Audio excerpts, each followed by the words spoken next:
कि भारत में कच्चा तेल का पर्याप्त भंडार है। यह खबर है जो ऑफिशियल है, उसको रखना जरूरी है।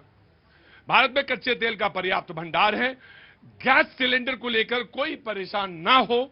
देश में पर्याप्त मात्रा में गैस उपलब्ध है।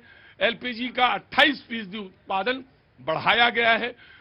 यह समय देश में फेक नैरेटिव, यानी ऐसे समझ लीजिए कि ये खाम के लिए एक अफवाह या ऐसी फैलाने का समय नहीं है। एक साथ समझने का और सही खबर को पहचानने का वक्त है। तो वो कह रहे हैं कि इस समय देश में फेक नैरेटिव फैलाने का समय नहीं है। हरमुज स्ट्रीट, जहां से बहुत वो जगह जहां अब सारे लोग समझ गए कि दुनिया के नक्शे में हरमुज स्ट्रीट कहां है, सारे लोग जान गए, तेल वहीं से आवाजाही होती है, एक आ गया है और बाकी के लिए बातचीत के तमाम सारे रास्ते हैं। तो वहीं की बात है कि आवाजाही 20% प्रभावित हुई है। ये जो युद्ध है उससे आवाजाही प्रभावित हुई है और 40% कच्चा तेल दूसरे देशों से हम ले रहे हैं। ये बात उनकी तरफ से है जिसको कि रखना बहुत जरूरी था। मुझे मालूम है कि पक्ष विपक्ष की तरफ से बात आएगी। राहुल गांधी क्या कर रहे हैं, देश में एलपीजी और तेल की, एलपीजी मतलब वो जो लाल वाला सिलेंडर जिससे खाना बनता है, तो देश में एलपीजी और तेल की जो स्थिति है वो अभी शुरुआत है। देश में गैस और तेल की समस्या होने वाली है, ये राहुल गांधी की तरफ से है। अभी तैयारी करने की जरूरत है। सरकार को तुरंत इस समस्या से निकलने के लिए तैयारी शुरू करनी चाहिए, यह उनकी तरफ से है। मोदी जी यानी प्रधानमंत्री का कहना है कि अफवाह फैलाने वालों पर कड़ी नजर रखें। जो अफवाह फैला रहे हैं उन पर कड़ी नजर रखें। विपक्ष के दुष्प्रचार का मंत्री आक्रामक जवाब दे। यह पक्ष और विपक्ष की बात थी। खबर मैंने पहले आपको बताई जो कि मिनिस्टर पेट्रोलियम मिनिस्ट्री की तरफ से थी। बातचीत के सिलसिले को जोड़ता हूं, आगे बातचीत होती रहेगी। सबसे पहले Congress and then the BJP और फिर समाजवादी और बहस फिर खोलता हूं। जी जनाब। प्रतीक जी, मोदी जी तो भैया मां मानव है हमारे, वो तो नॉन बायोलॉजिकल है। भाई ये देखिए खबर बताइए आजकल कांग्रेस पता नहीं क्या कहां से नहीं सुन लीजिए तो वो जनता कह रही थी कि उसका रिएक्शन है, उसको समझने की कोशिश करिए। मेरी तरफ से नहीं, बिल्कुल आप बिल्कुल टू दी पॉइंट है। ये जब आप ये कहते हैं कि this is a time, this difficult time, देख आप जब ये कहते हैं this is a difficult time, serious होने की बात है, सीरियस होने की बात है, तो फिर आप सीरियस रहिए ना। प्रतीक जी, पहली बात तो ये सारे शब्द महामानव, नॉन बायोलॉजिकल मैं नहीं कह रहा। चुनाव के समय पे मोदी जी खुद जगह जगह जाके कहते थे। फिर आप ये परेशान ना होइएगा कि ये जनता आप उनको क्या कहेगी, फिर उनको क्या कहेगी, तो परेशान मत होइएगा। जनता ने 2024 के लोकसभा चुनाव में मोदी जी को जवाब दे दिया है। बैसाखी की सरकार आज चलानी पड़ रही है। लेकिन अभी आपने यहाँ पे कहा कि सीरियस समय पे भाई ठीक है इनको एक मिनट अभी 293 आप ऐसे मत करो, मोदी जी के पास 240 है, उनके पास अभी पूरा बहुमत है। यही बात नहीं को आप पूरी अफवाह ना फैलाओ। और अब जितने भी राहुल गांधी जी है, जितने कह रहे हैं कि ये गैस का ये पेट्रोल का ये कोई ऐसा कोई सिस्टम नहीं है। हमने तो अपने पड़ोसी को अपना गैस सिलेंडर दे दिया। हम तो ऐसे आदमी हैं। आप बड़े अच्छे आदमी हैं, आप बहुत अच्छे आदमी। आपने इनसे ये नहीं, रुकिए, आप इतने अच्छे आदमी, आपने इनसे ये पूछा कि पहले तो आप एक्स पर कुछ एक डालते हैं कि लाइन में लगे हुए लोग का टिकट डालते हैं, फिर बड़े सफाई से उसको निकाल लेते कि लाइनें लगी हैं, फिर आप निकाल लेते। ये तो जनता ने नहीं पूछा आपसे अभी। प्रतीक जी, सबसे पहली बात आपने यहाँ पे कहा कि गंभीर समय, और ऐसे यहाँ पे गंभीर समय इस देश के प्रधानमंत्री को, इस देश की जनता को बताना चाहिए कि हमारी क्या तैयारी। आपको अफवाह उड़ानी चाहिए। सुन लीजिए प्लीज प्रतीक जी, बोलने दीजिए। ऐसे समय पे प्रधानमंत्री को या सरकार के लोगों को आना चाहिए, बताना चाहिए हमारी क्या तैयारी है, ना कि तमिलनाडु केरला में जाके अपना प्रचार करना चाहिए। ऐसे गंभीर समय पे जब सारे देश, स्पेन के प्रधानमंत्री क्या कर रहे हैं, स्पेन के प्रधानमंत्री आके लोगों को बता रहे हैं हमारी क्या तैयारी है। इटली के प्रधानमंत्री क्या कर रही है, जगह जगह लोगों के जो राष्ट्रीय अध्यक्ष वो बता रहे हैं कि हमारी क्या तैयारी है। हम ऐसे समय पे हमारी क्या नीति रहने वाली, हमारी क्या स्थिति है। कोई जाके चुनावी राज्य में जाके प्रचार नहीं कर रहा। उसी प्रकार से जैसे हमने कोविड के समय पे देखा, दीदी किसने किया, जब लोग बाग गैस अपने वो ऑक्सीजन सिलेंडर के समय पे लगे थे, तो वही चीज आज हो रहा है। आपने पहले तो लोगों को जो है एटीएम की लाइनों में लगा दिया नोटबंदी के समय, फिर आपने कोविड के समय पे ऑक्सीजन सिलेंडर की लाइन में लगा दिया, आज अपने लोगों को गैस सिलेंडर के नाम पे लगा दिया। अभी आप कह रहे तो वो पेट्रोलियम मिनिस्टर के भी आप पढ़ रहे थे कि अफवाह मत फैलाइए। अफवाह कौन फैला रहा है? अगर पूरी सरकार जो सूत्रों के हिसाब से चलेगी, आपको पता होगा आज सुबह ही एक सूत्र के हिसाब से जो है खबर फैलाई गई थी कि भाई भारत के जहाज को जो ईरान की सरकार ने अनुमति दे दी है। 3 मिनट में झूठ धाराशाही हो गया, ईरान की सरकार ने 3 मिनट में झूठ को धाराशाही कर दिया। सूत्र के हिसाब से तो आपकी सरकार चल रही है। और दूसरी बात, आप कहने की हम जो है अफवाह फैला रहे हैं, सारा टीका विपक्ष पे फोड़ दो। अरे भैया, जब आप गलती करते हो, आपको सही करने के हम जब काम करते हैं तो हमें आप बताते हो कि भैया आपको भैया भारत से नफरत है, भारत विकास के लिए आपको नफरत है। उसी प्रकार जैसे भी हमने ट्रेड डील के समय पे बताया, और अगर उसकी वजह से कोई इस देश को अगर खामियाजा होना पड़ रहा है, जैसे ट्रेड डील की वजह से हम रशिया से तेल नहीं ले पा रहे, उसकी वजह से आज गैस के सिलेंडर बढ़ रहे हैं। ठीक है, आप taken your point, taken your point, taken your point, taken your point. जी नमस्ते। राहुल गांधी लंदन में, रुको, लंदन में गया, आप पूछिए ना, उसको पता ही नहीं। तुम्हें सब बता के जा रहे हैं राहुल गांधी लंदन में गया। नहीं, ये मालूम है उसको। रुको, लंदन में गया, आइए राहुल गांधी लंदन में गए, आइए, चुप रहो, खड़े रहो चुपचाप। हाँ, ये कांग्रेस वो बात करती है कि सिलेंडर की बात, ये एलपीजी की बात 2014 पहले पूछिए भैया कितने सिलेंडर दिए जाते थे। एक टाइम तो ऐसा था देश के अंदर कि मेंबर ऑफ पार्लियामेंट रिकमेंड करता था लोकल गैस एजेंसी को कि हमारा कार्यकर्ता कांग्रेस किसको आप गैस की वो सिलेंडर दे दो। ये ऐसी हालत बना के पूरे देश की रखे हुए थे। 147 बिलियन डॉलर बैरल प्रति डॉलर हुआ था 2006-2007 के आसपास में तेल का प्राइस, कच्चे तेल का प्राइस भारत के अंदर। इनको पता नहीं लीडर ऑफ अपोजिशन कहा जाए या राहुल गांधी को लीडर ऑफ प्रोपोगंडा कहा जाए। वो पार्लियामेंट के अंदर आएंगे और कोई न कोई एक अफवाह छोड़ के जाएंगे। और जानते हैं ये लोग क्या कर रहे थे कर्नाटक और बेंगलोर में? इनके जितने कर्नाटक और बेंगलोर में, वो भी कांग्रेसी मानसिकता के रेस्टोरेंट रहे होंगे, वो पेट पूजा ईआरपी के माध्यम से वो टैक्स चोरी कर रहे थे। तेलंगाना में, कर्नाटका में, केरला में, पश्चिम बंगाल में वो पेट पूजा ईआरपी के माध्यम से टैक्स चोरी कैसे चोरी करते थे? आपके हाथ में जब वहां खाना बुक करोगे, आपके हाथ में पक्का बिल आ जाएगा, लेकिन जो कैश का ट्रांजैक्शन वो अपने सॉफ्टवेयर से डिलीट कर देते थे। वो चोरी कहां सीखा था? इनके यहां सीखा था। जब इनकम टैक्स डिपार्टमेंट ने पूछना शुरू कर दिया, तब वहां पे कहते नहीं साहब ये तो एलपीजी कमी है, इसकी कमी है। 28% प्रोडक्शन बढ़ता है भारत के अंदर। हारमोज अगर खुला है, जल डमरू, जिसको खैर डमरू इनको समझ में नहीं आया होगा, वो तो डमरू लेके जो दिया होगा जोर शोर से मुद्दे पे बता रहे होंगे। नहीं, जल डमरू इनको पता होगा? नहीं पता होगा, ठीक है। अरे इनको अपना भूगोल नहीं पता तो जल डमरू कहां से पता होगा? नहीं गलत बात, ये पर्सनल कमेंट नहीं होगा। पर्सनल थोड़ा कर रहा हूं, लीडर प्रोपोगंडा की बात कर रहा हूं।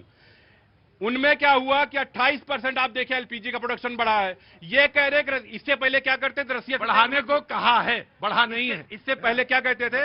इनको यही नहीं पता होगा कितना प्रोडक्शन भारत के अंदर होता है, एलपीजी कितना बाहर से इंपोर्ट किया जाता है। ये कांग्रेस के ना राहुल गांधी को जब नहीं पता होगा तो इनको कहां पता होगा? सर वेरी क्विक सर, बिल्कुल हाँ, वेरी क्विक। हाँ जी, ये कह रहे हैं कि रसिया के साथ तेल नहीं खरीदना था, पहले चिल्लाते थे, अब कहते तेल खरीदना।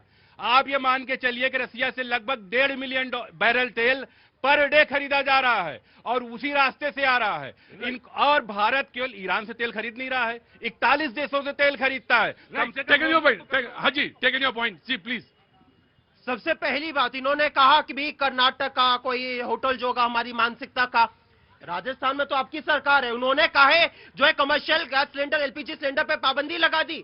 दिल्ली हाईकोर्ट में कैंटीन किसने बंद की? एयरलाइन जो है एयर इंडिया की जो है फ्यूल सरचार्ज किसने बढ़ाया? आपको मैं मुंह मत खुलवाइए। हिंदुस्तान पेट्रोलियम ने क्यों कहा कि भाई जो कमर्शियल की, मैं आपसे एक बात कह रहा हूं कि जहां पे खोलना है वही मुंह खोलिए, बिल्कुल खोलिए, ना चुप रहिए। जो चीज सच है उसको बताइए, बिल्कुल मत चुप, इसमें बिल्कुल नहीं चुप रहना है। हाँ, तो उसके बाद हिंदुस्तान पेट्रोलियम ने क्यों कहा कि भैया आपको कमर्शियल एलपीजी सिलेंडर के लिए आपको ऑल्टरनेटिव यूज ढूंढने पड़ेंगे? तो हमारा मुंह मत खुलवाइए। वहां पे किसकी सरकार है? दिल्ली में लोग बाग जो लाइनों के लिए लगे हुए हैं, कटिहार बिहार में एक महिला जो बेहोश हो जाती है, लेकिन इन्होंने यहाँ पे कहा अफवाह फैलाने पे। तो मैं बताता हूँ, अफवाह ये जो है रातों रात ऐसे नहीं फैला दी विपक्ष ने भाई, जो उस पे नहीं, वो आपने एक टिकट दिखा डाला है, वो ट्वीट किया, उसको बाद आपने उसको निकाल दिया। सुन लीजिए, अब मैं बताता हूँ। अब इनकी कटनी और कड़नी में अंतर क्या है, उसके बाद लोग बाग यहाँ पे खुद सोच लें। अगर यहाँ पे भैया पेट्रोलियम मिनिस्टर कह रहे हैं कि भैया बहुत अच्छी, हमारा अच्छा खासा चल रहा है, हम जो है कंफर्टेबल पोजीशन में है, उसके बाद क्यों आपने एसेंशियल कमोडिटीज एक्ट को लागू कर दिया, उसके बाद आपने क्यों जो बुकिंग पीरियड उसको 25 दिन बढ़ा दिया, आपने क्यों जो है घरेलू सिलेंडर पे 60 रुपए, इसलिए कि होर्डिंग ना हो, जमाखोरी ना हो, इसलिए कर दिया। जी मैं आपके प्रतीक जी, ये प्रश्न ही नहीं है जहां डिबेट की जा रही है। मैं बताता हूं प्रश्न क्या है इस देश के सामने। प्रश्न ये है कि आज हम स्टेट ऑफ वॉर में नहीं है। ये युद्ध जो जनता खड़ी, ऑडियंस खड़ा है, यहाँ पे सुनिए, हमारे देश में युद्ध नहीं चल रहा है। हमें समझ ये पैदा करनी पड़ेगी, जिस युद्ध का हम पार्ट नहीं है, तो हमें हमारा नेचुरल अलायंस कौन है, कौन देश जिस पे हमारी डिपेंडेंसी है, कौन देश जिसके साथ हमें खड़ा होना चाहिए, कौन देश जिसको हमें रिफ्यूज करना चाहिए, कौन देश जिसके साथ हमें मित्रता बढ़ानी चाहिए। आज जो ये मोदी सरकार बोलती थी कि ईरान के जो अटैक हुआ है उसको हमारे ऊपर एप्लीकेशन नहीं आएगा। आप इस युद्ध का पार्ट नहीं है और पूरा देश हाहाकार की स्थिति में है। आपको देश को फॉरेन नीति में समझना पड़ेगा। हमारा नेचुरल अलायंस क्या है, कौन से ऐसे देश हैं जहां 147, आप कह रहे थे कि 147 रुपए पर बैरल क्रूड हुआ करता था। भारतीय जनता पार्टी को यह समझना पड़ेगा, जब 65 रुपए में डीजल और 70 रुपए में पेट्रोल मिलता था, और एक ये सरकार जो नरेंद्र मोदी की या भारतीय जनता पार्टी की सरकार है, 2014 से 2024 के बीच में क्रूड का एवरेज प्राइस 65 रुपए पर बैरल है और आप 100 रुपए डीजल पेट्रोल को बेच रहे हैं। शर्म आनी चाहिए। समझिए मनमोहन सिंह जो अर्थशास्त्री थे वो कैसे देश को चलाते होंगे। इन्होंने दो विषय उठाया है। पहले मैं संसद का थोड़ा दृश्य लाना चाहता हूँ। संसद में मैया क्रूड पे आइए, महंगाई पे आइए। महंगाई, संसद को ये महंगाई के लिए नहीं मानते। अब समझ में आया संसद को नहीं चल रहा, ये संसद को कुछ मानते ही नहीं।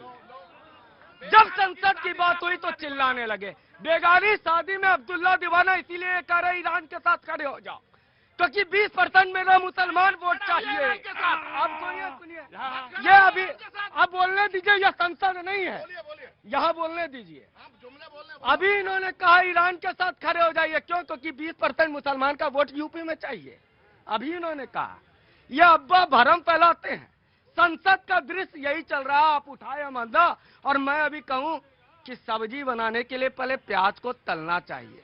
आप अगर हिम्मत करके रोक दिए कहे मुद्दे पे आओ, तो मैं आपको कहूंगा आपके खिलाफ अविश्वास प्रस्ताव लेके आऊंगा। यही संसद चल रहा है 3 दिनों से, जहां हमारे मुद्दे पे बात होना चाहिए, राहुल गांधी के अहम के नीचे 3 दिन, हमारा 4था दिन आज कुचल गया। क्या बात कर रहे हैं आप लोग? ये बात कर रहे हैं। अब रोकिए, आपने इतना बोल दिया साहब, इतना बोला कि ये सत्ता में आ गया। आपने इतना ड्रामा किया कि वो सत्ता में आ गया। शांत रहिए। ये अब्बा फैला रहे हैं डीजल। ये आप देख लीजिए, 6:35 आज मैंने गैस का बुकिंग किया।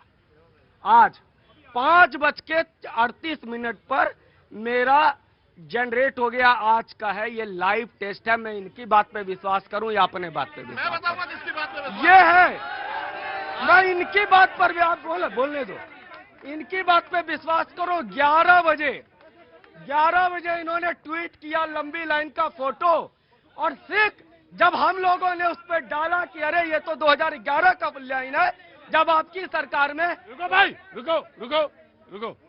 जब हम लोगों ने डाला कि ये आपके सरकार की लाइन है साहब, तो आप ट्वीट से डिलीट कर दिया। अब्बा ये होता है।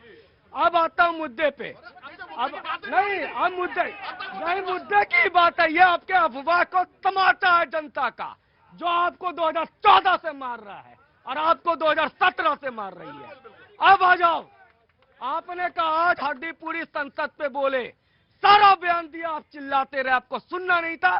सुनना तो था, जनता को सच नहीं बताना था, क्योंकि आपको अफवाह फैलाना था। Right, take it point. Prateek ji, आप ही की नेता के एक बयान बताता हूं मैं। कह रहे तू इधर उधर की बात ना कर, ये बता कारवा क्यों लुटा? किसने बोला था? सुषमा स्वराज जी ने। आप सुनिए जरा। आप ईरान के साथ मत जाइए, आप उस अमेरिका के साथ जाइए जब हामिद करजाई हमारे सबसे परम मित्र हुआ करते थे, और अफगानिस्तान में फ्लाइट से रात को अमेरिका अपने सैनिकों को लेकर भाग गया, चाहिए आप उसके साथ जाइए। आप उस अमेरिका के साथ जाइए जहां केवल नेटो के एक साइन के लिए, जिसने यूक्रेन के पूरे देश को ध्वस्त कर दिया। सुनिए, पहले सुनने की क्षमता रखिए। और यूक्रेन को नष्ट कर दिया, और वहां से यूक्रेन को जेलेंस्की को बुलाकर व्हाइट हाउस में आकर, मैं आपकी बात समझ गया। मैं ये जानना चाहता हूँ, मैं of course I will give you chance, मैं आपसे ये, of course I will give you chance. मैं जानना चाहता हूँ कि जो भारत अभी सबसे दूर खड़ा है वो बेहतर है, या आपके हिसाब से ईरान के पास जाके उसके साथ खड़ा हो जाए, या अमेरिका के साथ जाए उसके साथ खड़े? I will give you letter on, I will give you. No, पहले इनको मत ईरान के साथ जाइए, मत अमेरिका के साथ जाइए, इस देश के पब्लिक के इंटरेस्ट में और इस भारत के इंटरेस्ट के साथ जाइए। सबसे पहली बात तो। अब दूसरी बात, हाँ, नहीं, आप फिर आपने क्यों कहा कि स्टैंड बताइए? मैं स्टैंड बता रहा हूं, मैंने नहीं कहा। आप दोस्ती कीजिए खूब, मोदी सरकार और ट्रंप सरकार बनाइए, हमें इस बात से कोई मतलब नहीं है। लेकिन जेलेंस्की को बुलाकर वहां धमकाया, और आज देखिए क्या होता है युद्ध नीति। सुनिए। अरे भैया पूरी युद्ध, यहाँ ये ना पूरी युद्ध नीति क्या समझा रहे हैं? युद्ध नीति नहीं समझा रहा। हाँ। अभी परसों की कॉल है, यहाँ ऑडियंस खड़ा है, सीधा ट्रंप करते हैं पुतिन को कॉल, हमारी वॉर रुकवा दीजिए। क्या हो गया, पुतिन दोस्त बन गया क्या अब, और जेलेंस्की दुश्मन?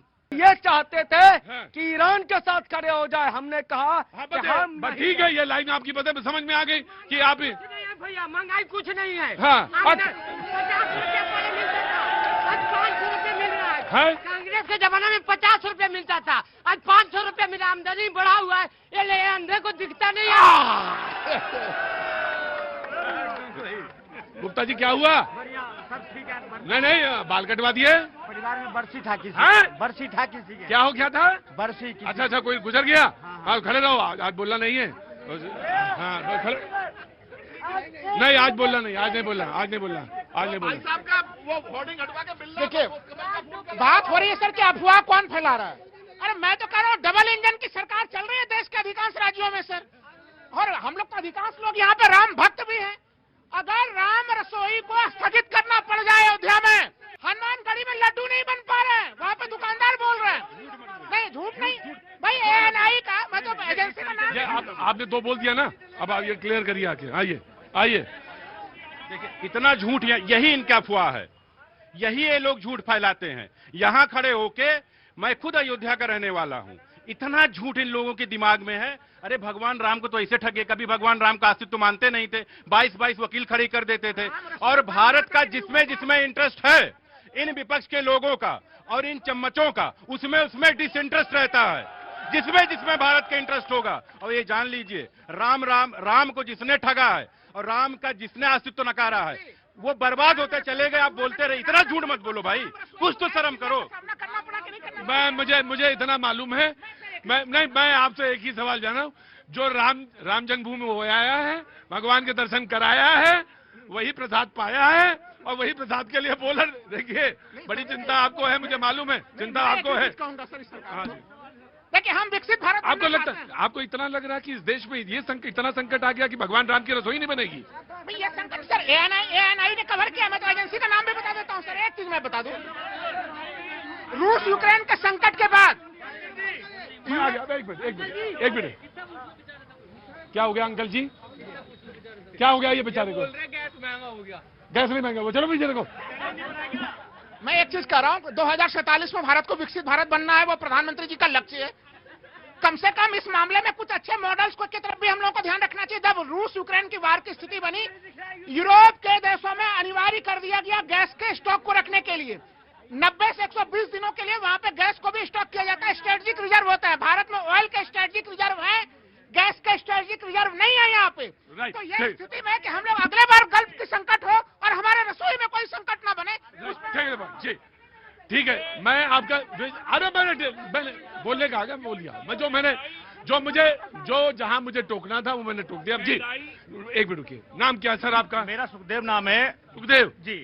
इनसे मेरा एक सवाल है, बात चल रहा है युद्ध के बारे में, ये लेके आ गए राम मंदिर और राम भक्त के ऊपर। क्यों लेके आ गए?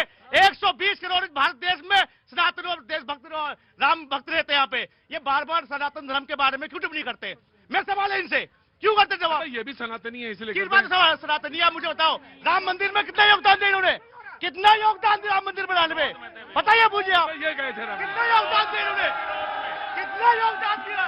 अरे हल्ला ना मचा यार, गुस्सा ना। मेरा सवाल ये मुद्दा किसी और तुम तो कान में ले लगाए हो, हमारे कान में चिल्ला रहे हो। दिया। बोलिए बाबूजी, बोलिए।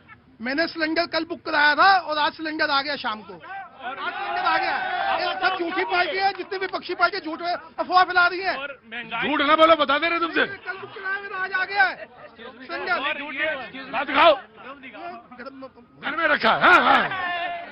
ये महंगाई महंगाई का मुद्दा ये लोग उठा रहे हैं जो खुद महंगाई और भ्रष्टाचार के चलते आज सत्ता से बाहर बैठे हुए हैं। ठीक है, पार्लियामेंट में देश के मुद्दे उठाने चाहिए। पोस्टर लेकर के राहुल गांधी जी बाहर बैठे हुए हैं, हर जगह अफवाह फैलाई जा रही है। मतलब आप लोगों ने भारत में वो एक पिक्चर आई थी बंटी और बबली, उसके बाहर ताजमहल बेचने का प्रदर्शन शुरू कर देते हैं। वो मैडम कहती है प्रदर्शन क्यों कर रहे हो, वजह तो बताओ। अंग्रेजों भारत छोड़ो, आप कोई वजह तो बताओ। भारत में सिलेंडर, सबको सिलेंडर मिल रहा है, आप बोल रहे भैया कोरोना काल में जब ये विपक्ष नेता सिलेंडर थे ऑक्सीजन के गायब करके बैठे हुए थे, इकट्ठे करके बैठे थे, महंगे महंगे बेच रहे थे, लोग सड़कों पे मर रहे थे। दोबारा ऐसी स्थिति ना हो, गैस के सिलेंडर जो है वो इकट्ठे करके कारखानों में और गोदामों में ना भरे जाए, इसलिए सरकार ये कदम उठा रही है। 25 दिन से पहले आप सिलेंडर बुक नहीं कर सकते हो। बायोमेट्रिक है। हाँ जी। Biometric Congress will get chance and sir एक minute I will give you chance Congress को दे देता हूं। प्रतीक जी, यहाँ पे एक ये जो हमारे श्रीवास्तव भाई थे, उन्होंने अमित श्रीवास्तव जी, श्रीवास्तव जी, अगर मैं गलत हूं तो आप मेरे को सही कर देना। ये ANI का जो ट्वीट है उसमें आपको दिख रहा है किस फ्लैग से आया था वो जो शिप है, लाइबेरिया के फ्लैग से। भारत के झंडे के साथ ला तो पानी रहे हो और बोल रहे हो कि भैया मुंबई में आ गया। देखिए मैं आपकी बात सही है, मैं आपकी एक बात मान लेता हूं, लेकिन मैं एक बात आपसे कह रहा हूं, हम अपने झंडे के बारे में, अपने संविधान के बारे में, अपने देशवासियों के बारे में ऐसी बातें नहीं कहनी चाहिए। वो थोड़ा सा डेरोक्रेटरी लगता है, कि आप अपने झंडे से ला नहीं पाए। अरे भाई मैंने जो कहा, जो गलत लगता है वो मैंने तुरंत रोक दिया। मैं अपने झंडे से ला नहीं पाए, ये थोड़ा दिस इज हटिंग। हमारे विदेश, ये आपने नहीं कहा। रुकिए भाई, आपने यहाँ पे इस जनता को, इतनी जनता खड़ी है, अरे बाजी जनता भी कभी कभी दिखाया करो, मेरे ऊपर कहा दिखाते रहते हो हमेशा। मैं सिंह, देश में आपने ये क्यों नहीं कहा कि विदेश मंत्रालय ने ये भी बात कही, विदेश प्रवक्ता ने ये बात कही कि 3 बार विदेश मंत्री से बात हुई, वहां के विदेश मंत्री से ये बात आपने नहीं बताई, ईरान के, ये क्यों नहीं बताई? यही है बात बस सिर्फ। और ये मैं मानता हूं कि विपक्ष को जो छुपाना होता है वो छुपाता है। जी, जो व्यक्ति पूरा देश झंडा को सलाम करता है और ये झंडा को बदनाम कर रहे हैं, मतलब सोचना चाहिए। झंडा, संविधान, राम मंदिर, बस यही। वो ये बात सच कह रहे थे कि उस झंडे से आया, लेकिन ये बात सच है कि बोलने का थोड़ा सा, गिव हिम अ चांस, बहुत अच्छे प्रवक्ता हैं ये। नहीं प्रतीक जी, मैं आपको बताता हूं, हमारी कांग्रेस पार्टी के कई नेता, इस देश के पूर्व प्रधानमंत्री, स्वतंत्रता सेनानी जो थे, इसी तिरंगे झंडे में जो लिपट के गए, इसी देश को आजाद दिलाने के लिए उन्होंने अपनी जान दी। कोई डिनाई नहीं कर रहा है इस देश के संविधान को। और जब देश में संकट आया 1965 में, तो नारा दिया गया कि एक टाइम खाना खाना है। 65 में, और होटलों में खाना नहीं मिलता था। तुम तो पैदा ही नहीं हुए होगे, 65 में कहां पैदा हो गए? मैं भी नहीं पैदा हुआ, तुम कहां से होगे? Give me a chance. तो 65 में, भाई साहब एक मिनट रुकिए, 65 में नारा दिया लाल बहादुर शास्त्री ने, जय जवान।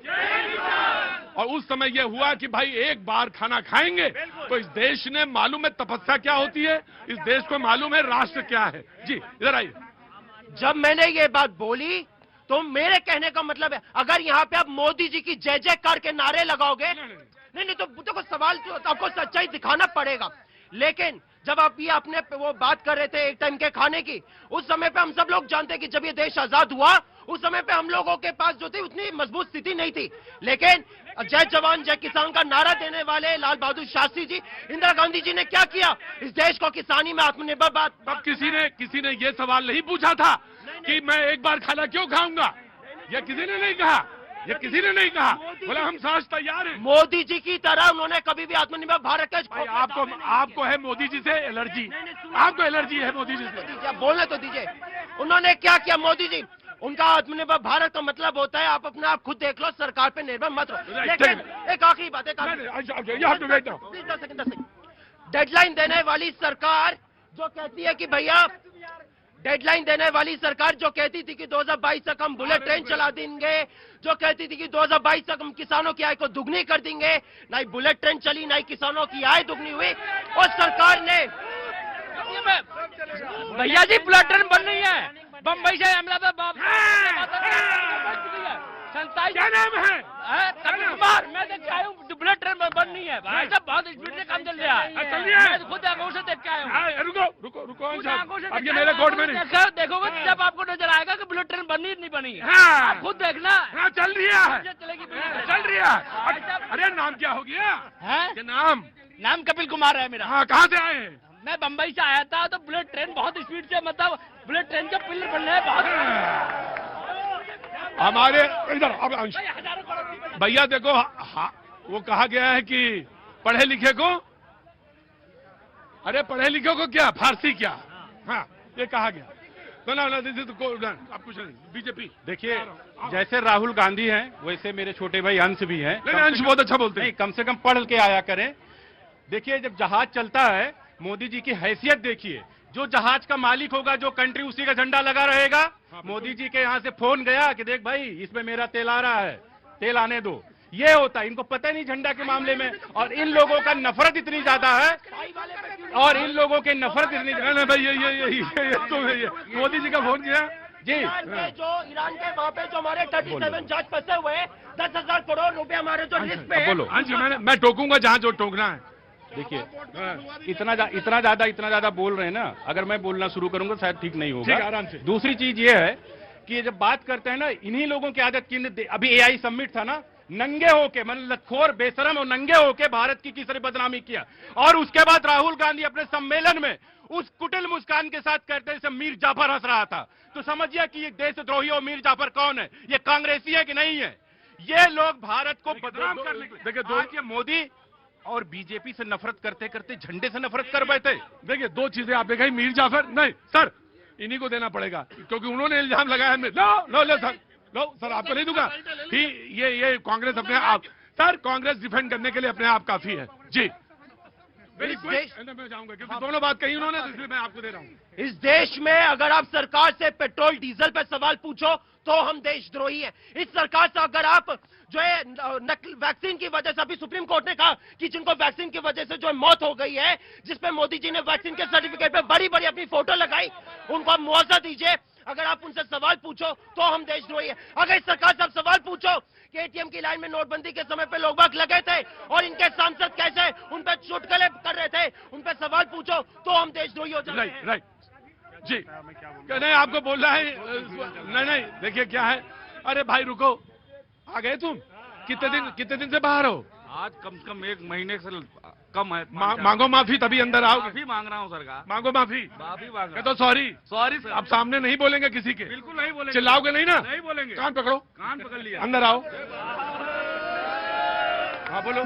मैं ये कह रहा था, इन्होंने कहा मोदी जी के बारे में, उस समय जो है भुखमरी थी देश में, बहुत ज्यादा वो था। जब आपने बोला था तो इन्होंने कहा, मैं कह रहा था जब देश में भुखमरी थी, जब देश में कुछ भी नहीं था, तब भी पंडित नेहरू लंदन में पढ़ते थे।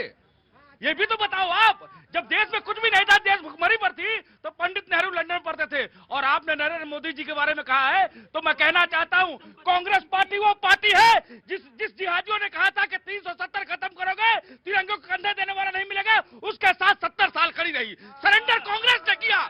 मैं कहना चाहता हूं, कांग्रेस ने सरेंडर यहां किया, जो कहते थे कि राम मंदिर बनाओगे तो तुम्हारे तिरंगे को कोई कंधा देने वाला नहीं मिलेगा, कांग्रेस उनके साथ खड़ी रही। ट्रिपल तलाक पर कांग्रेस पार्टी चंद जिहादियों के साथ सरेंडर करके चली गई। अब आएगा नंबर आपका, इसके बाद आएगा। देखिए, हमारे भारतीय जनता पार्टी के प्रवक्ता कह रहे थे कि वो अर्धनग्न प्रदर्शन, जब आपका मेक इन इंडिया का शेर आपने उसको चाइना के कुत्ते में कन्वर्ट कर दिया, तो वहां पे अर्धनग्न। नहीं ये गलत। अरे झूठ, ये गलत। अरे देश का मेक इन इंडिया सरकार का नहीं, देश का है। देश की बेइज्जती आप करोगे और मेरे से विपक्ष से पूछोगे। बेकार की बातें करते हैं। समय में मूल्य बना बेकार की बातें करते हो। एक पीछे में याद दिला देता हूँ, बहुत बढ़िया। देखिए, एक बात और देखिए, क्या है विपक्ष ने क्या बोला। किसी भी अंतर्राष्ट्रीय कार्यक्रम में आप जाके किसी अपने देश के लोगों की बेइज्जती करना, ये गलत बात। अरे हम कंडेम कर, हम कहा मना, सुनिए, विपक्ष ने स्टेटमेंट ये बोला है कि आप जो तैयारियां हैं, अभी वर्ल्ड जो है ईरान के जो अनरेस्ट की वजह से हमारी तेल की जो डिपेंडेंसी है, एलपीजी की डिपेंडेंसी बाधित हो सकती है। आप तैयारी कीजिए, prevention is better than cure. इसमें क्या बुराई बोल दी विपक्ष ने? बेकार का हल्ला क्यों काट रखा है आप लोगों ने यहाँ पर? अब सवाल आ गया समय कि मैंने ये कह रहे हैं कि आपकी डिपेंडेंसी क्या है अरे असल में क्या है बताओ। पवन पवन यहाँ मेरे पास। पवन तुम्हें मतलब क्या है कि तुम्हें आती है डिबेट में मौज, तो तुम घुस जाते हो डिबेट में, तुम्हें सब्जेक्ट जाता है भुला, तो तुम मौज लो यार। आ गया आ गया। ये जनता 2013-14 के पहले की नहीं है, ये जनता बहुत आगे की समझदारी रखती है और समझ है। अब वो पहले लोग झूठ बोल के निगेटिव नैरेटिव फैला करके सारी जनता को ये कर रहे थे, गुमराह कर रहे थे। जनता अब समझ गई है, अब एआई का जमाना आ रहा है, मोबाइल का जमाना, सब होशियार हो गए हैं। अब मोदी जी तो सबको खुश कर दिए हर जगह से। ठीक जी, मैम आगे आइए। नमस्ते, कहाँ से आना हुआ? ग्वालियर से। ग्वालियर से, आइए आगे आइए। क्या नाम है आपका? अमिता। अमिता। अमिता, अमिता जी कुछ बोलिए जो बोलना चाहें आप। देखिए बहस तो चल रही, देश, महिला, गृहिणी, गैस, सब पर बात हो रही है। नहीं, मुझे तो कभी प्रॉब्लम नहीं हुआ गैस में, मेरा पाइपलाइन है गैस का। गैस का पाइपलाइन है, आ रही है गैस उसमें, आपको कोई दिक्कत नहीं हुई? सर जाति धर्म महिला सशक्तिकरण ये किसका लाया हुआ है? रुको, हाँ जी कहाँ गए?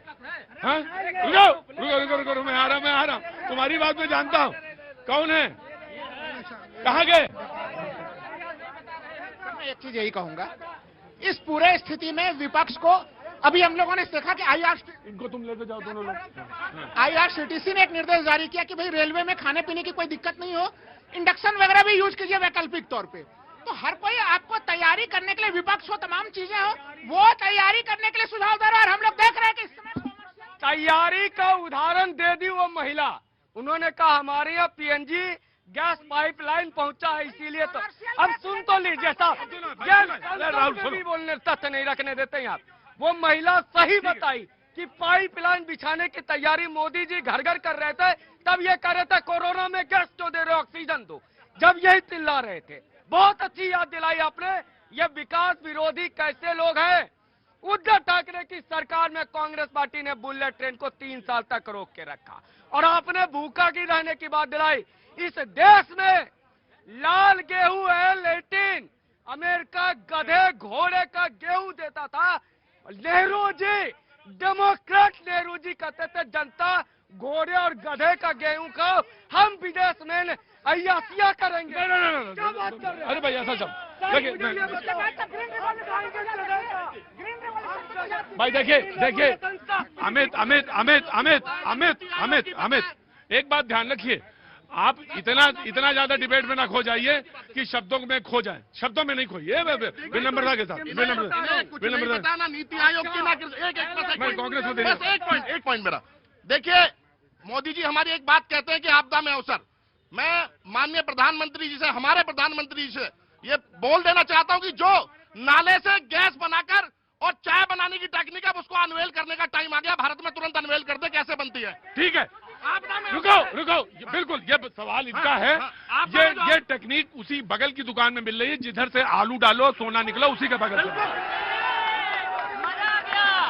ये ऐसे जो बेवकूफ बनाते हैं जनता को। एक बार 77200 रुपए दे के वोट ले लिया, हम लोग के माँ बहन को घूम के पर्ची बनवा लिया, सबको भागना पड़ा यूपी से। ये ऐसी स्थिति करते कौन? भाई साहब आप लोग की करता गए गांव में। भाई साहब 7200 रुपए देंगे, गुजरी दिया, वोट लेके भगा दिया सबको। हमारी नहीं, मुस्लिम।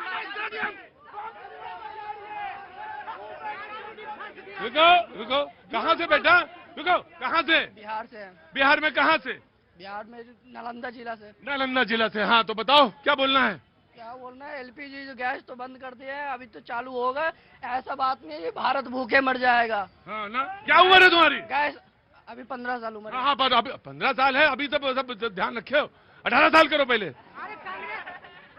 सर मैं ये कहना चाहता हूँ, सारे चीखने चिल्लाने के लिए आते हैं यहाँ पे, हम तो एंजॉयमेंट करते हैं। बहुत अच्छा करते हैं आप उस पेड़ की शाखा पे बैठे हैं जहाँ से सब हरा हरा दिख रहा है। आप वहीं बैठे रहिएगा। ना आप वहीं बैठे रहिएगा, हरा हरा देखिएगा। और जो एंजॉयमेंट देखिए क्या है कि जहाँ जिसको जो चीज चुननी है वो चुन रहा है। आप एंजॉयमेंट जुड़िए, और मैं आप ही के साथ हूँ, हाँ जी। यहाँ पे पहली बात जो यहाँ पे बात कही जा रही थी नेहरू जी के ऊपर, नेहरू जी ने कभी भी चुनावी रैलियों को ऐसे संबोधित नहीं किया। उन्होंने ओएनजीसी, एक सेकंड, उन्होंने ओएनजीसी, गेल जैसे बड़े बड़े संस्थान लगाए जिनको आज मोदी जी अपने मित्रों को बेचने का काम। इन्होंने कहा था 2022 तक हम जो है ऑयल का, जो क्रूड ऑयल का जो हमारा प्रोडक्शन है, नहीं एक सेकंड, हमारी क्या कांग्रेस की सरकार ने नहीं किया था ओएनजीसी वगैरह? नेहरू जी के बाद ऐसा हुआ। नहीं सुनिए, इन्होंने कहा था 2022 तक हम इन्होंने कहा था 2022 तक हम क्रूड ऑयल का जो डिपेंडेंसी है वो हम जो है घटा के कर देंगे 67.6% तक। मोदी जी ने कहा था, क्या हुआ? इन्होंने बढ़ा के कितना कर दिया? पहले होता था 77.6%, बढ़ा के कर दिया 88.6%। ये तो उन्होंने काम किया है। मैं आपसे एक सवाल पूछना चाहता हूँ। स्ट्रेटेजिक ऑयल पे दो फैक्ट्स बड़े गलत बोले गए यहाँ पे। तो रूस से जो ऑयल आता है वो हॉर्मुज के रास्ते नहीं आता है, ये जान लीजिए, ये गलत बात। दूसरा, जो स्ट्रेटेजिक ऑयल रिजर्व न बीजेपी वालों को पता है न कांग्रेस वाले जानते हैं, जो स्ट्रेटेजिक ऑयल रिजर्व की शुरुआत बीजेपी ने की थी जब अटल बिहारी वाजपेयी प्रधानमंत्री। तो इस पे भी एक फैक्ट गलत बोला गया, वो दोनों को ठीक कर लीजिए। उसके बाद अब सवाल करिएगा। जब प्रोग्राम खत्म हो गया तब ठीक कर लीजिए। हैं गजब है आप भी, आप इतना जाते हैं, आप इतना प्रोग्राम में नहीं, आप प्रोग्राम में जाते हैं खो, आपको पता ही नहीं चलता है, आप लेने लगते हैं मजा। तो अब आप बताइए, सवाल बताइए क्या? अब सवाल को बताएं कल, अब कल आना फिर से। जी नमस्ते, कैसी हैं आप? कहाँ से आना हुआ आपका? गोरखपुर से। कुछ कहना चाह रही हैं? कि आप भी बस आनंद लेना चाहती हैं, मौज लेना चाहती हैं? बस बढ़िया आराम से चल रहा है यहाँ। नहीं, मौज तो नहीं लेना चाहते, लेकिन कांग्रेस में गुस्सा बहुत आता है। गुस्सा ना करिए, ना गुस्सा ना करिए, बिल्कुल ना, गुस्सा नहीं करिए, बिल्कुल गुस्सा नहीं, गुस्से की जरूरत नहीं है। कहाँ से आए बेटा? मध्य प्रदेश के रेल से। हाँ? तुम एक काम करो, वो पीपल पेड़ के पास खड़ी हो जाके, जगह नहीं मिल रहा था, आदमी ऐसे खड़ा है। हाँ, ये जो एंटीना लगाए वहां से दिखाई दे रही है, उतनी दूर से पास है। क्या नाम है? मैं देख पा रही हूँ। क्या नाम है आपका? सर शिवानी नाम है। खड़ी रहो यहीं पे, रुको यार। इस टाइम देश के अंदर विपक्ष नहीं मदारी है, इसलिए इनके वोट की थाली खाली है। विपक्ष नहीं मदारी है। आज अभी बस सिर्फ इतना, कल फिर मिलेंगे, बात करेंगे जी।